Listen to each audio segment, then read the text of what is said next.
내비게이토 소책자 시리즈 헌신, 사랑에 대한 온전한 응답. 만약 누군가가 여러분을 위해 자신의 목숨을 희생하여 여러분을 죽음의 위기에서 구해냈다고 상상해 보십시오.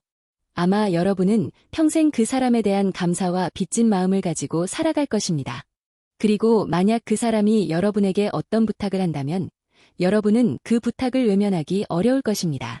그가 나를 위해 보여준 그 엄청난 희생과 사랑을 알기 때문입니다. 오늘 우리가 함께 나눌 로버트 보드만의 책, 헌신은 바로 이런 사랑과 희생에 대한 우리의 응답에 관한 책입니다. 이 책은 기독교의 헌신이 어떤 종교적인 의무감이나 더 나은 사람이 되기 위한 자기 수양의 차원이 아니라 우리를 위해 자신의 전부를 내어주신 하나님의 그 압도적인 사랑에 대한 자연스럽고도 마땅한 반응임을 선포합니다. 저자는 로마서 12장 1절에 그러므로 형제들아 내가 하나님의 모든 자비하심으로 너희를 권하노니 너희 몸을 하나님이 기뻐하시는 거룩한 산제사로 드리라. 이는 너희의 드릴 영적 예배니라는 말씀을 통해 헌신의 기초를 설명합니다. 사도 바울이 우리에게 헌신을 권면하는 유일한 근거는 바로 하나님의 모든 자비하심입니다. 우리가 아직 죄인이었을 때, 하나님과 원수되었을 때, 하나님께서는 우리를 위해 독생자를 십자가에 내어주시는 가장 큰 자비를 베푸셨습니다. 헌신은 바로 이 헤아릴 수 없는 사랑을 깨달은 마음에서부터 시작되는 자발적인 응답입니다. 그렇다면 하나님께서 기쁘게 받으시는 이 산 제사로서의 헌신은 구체적으로 어떤 모습일까요? 이 책은 헌신의 4가지 중요한 특징을 제시합니다. 첫째, 참된 헌신은 지적인 헌신입니다. 로마서 12장 2절은 우리에게 오직 마음을 새롭게 함으로 변화를 받아 하나님의 선하시고 기뻐하시고 온전하신 뜻이 무엇인지 분별하도록 하라고 말합니다. 이것은 우리의 헌신이 맹목적이거나 감정적인 충동이 되어서는 안 된다는 것을 의미합니다. 우리는 하나님의 말씀을 부지런히 배우고 연구함으로써 우리를 향한 하나님의 뜻이 무엇인지 분별하는 지적인 과정을 거쳐야 합니다. 하나님을 더 깊이 알면 알수록 우리의 헌신은 더 굳건하고 분명한 방향을 갖게 될 것입니다. 둘째, 참된 헌신은 감정적인 헌신입니다. 성경은 결코 우리의 감정을 무시하거나 억누르라고 말하지 않습니다. 오히려 우리의 모든 감정이 하나님을 향하기를 원합니다. 저자는 우리의 헌신이 냉랭한 순종이 아니라 그리스도를 향한 뜨거운 사랑의 뿌리를 두어야 한다고 말합니다. 사도 바울은 고린도후서 5장 14절에서 그리스도의 사랑이 우리를 강권하시는도다라고 고백했습니다. 우리를 위해 죽으신 그리스도의 그 놀라운 사랑을 깊이 묵상할 때 우리의 감정은 그 사랑에 압도되어 기꺼이 그분을 위해 살고자 하는 열정으로 타오르게 됩니다. 셋째, 참된 헌신은 의지적인 헌신입니다. 감정적인 뜨거움만으로는 헌신을 지속할 수 없습니다. 반드시 우리의 의지를 드리는 결단이 필요합니다. 저자는 요한복음 7장 17절에서 사람이 하나님의 뜻을 행하려 하면 이 교훈이 하나님께로서 왔는지 내가 스스로 말함인지 알리라는 말씀을 통해 우리가 먼저 행하기로 선택하고 결단할 때 하나님의 뜻을 더 분명히 알게 되고 순종할 힘을 얻게 된다고 말합니다.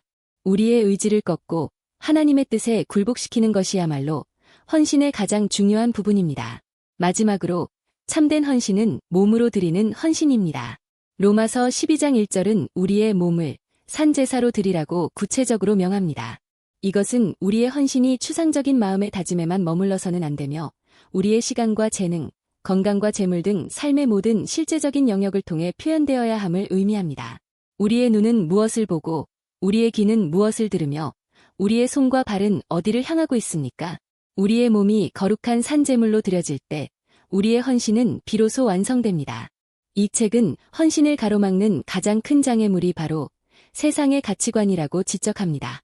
세상은 우리에게 더 많이 소유하고 더 높은 자리에 오르며 자기 자신을 위해 살라고 끊임없이 속삭입니다.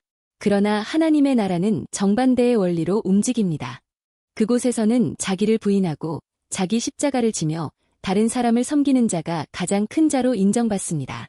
저자는 이처럼 하나님과 세상이라는 두 주인을 동시에 섬길 수 없음을 분명히 하며 우리가 누구를 위해 살 것인지 결단해야 한다고 도전합니다. 마태복음 6장 24절은 한 사람이 두 주인을 섬기지 못할 것이니 혹이를 미워하며 저를 사랑하거나 혹이를 중히 여기며 저를 경히 여김이라. 너희가 하나님과 재물을 겸하여 섬기지 못하느니라고 말씀합니다. 결론적으로 이 책은 헌신을 무거운 짐이나 고통스러운 희생으로 여기던 우리의 시각을 완전히 바꾸어 놓습니다. 헌신이란 나를 위해 모든 것을 주신 그분의 사랑에 대한 우리의 마땅하고도 기쁨이 넘치는 응답입니다. 그것은 지적으로 하나님의 뜻을 분별하고 감정적으로 그분을 뜨겁게 사랑하며 의지적으로 그분께 굴복하고 우리의 몸을 거룩한 도구로 드리는 전인격적인 삶의 예배입니다. 이 세상이 줄 수 없는 참된 기쁨과 자유는 바로 이 헌신의 삶 속에 감추어져 있습니다. 여러분, 당신은 누구를 위해 그리고 무엇을 위해 당신의 삶을 드리고 있습니까?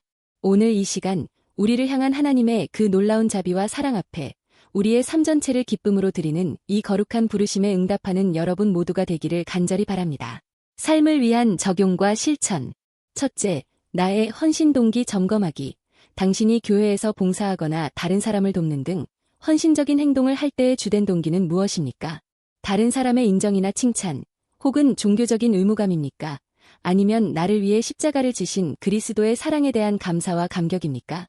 당신의 헌신의 뿌리가 어디에 있는지 정직하게 돌아보는 시간을 가져보세요.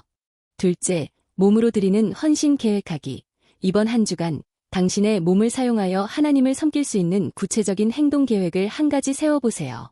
예를 들어 당신의 손으로 공동체의 굳은 일을 돕거나 당신의 발로 아픈 친구를 찾아가 위로하거나 당신의 시간과 재능을 사용하여 누군가의 필요를 채워주는 것입니다.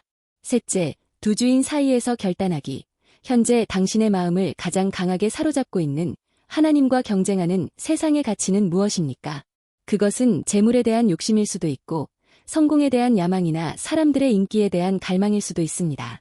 그 우상을 하나님 앞에 내려놓고 오직 하나님 한 분만을 나의 주인으로 섬기겠다고 다시 한번 의지적으로 결단하는 기도를 드리십시오.